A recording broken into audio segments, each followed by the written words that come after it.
ပါလေကွာလူငယ်တွေရဲ့အိမ်တော်ကြီးနဲ့အချီလေးပါကြီးလေးပါလာတယ်အဲ့ဒါဒုက္ခဖြစ်ပါလားဒ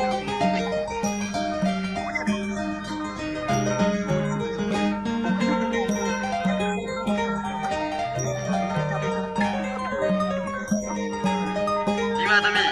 စာရေးဆရာတို့အဆိုတော်တို့အကြီးဆရာတို့ဆိုတာဟာတရားမှာပြောက်တာဒီကွာကွာကျန်တဲ့59ယောက်ကရေတော့ပဲရတာဒီလိုကုန်မျိုးများသမီးကအဖြစ်သေးပြီအဖြစ်လို့များတော့ဘယ်လာရတာလို့သမီး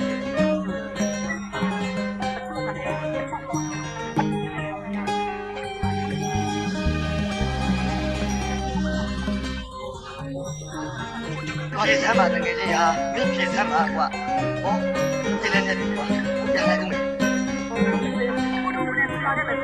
ပြောပြလိုက်ပါဦးကိုပြောပြလိုက်တာကွာ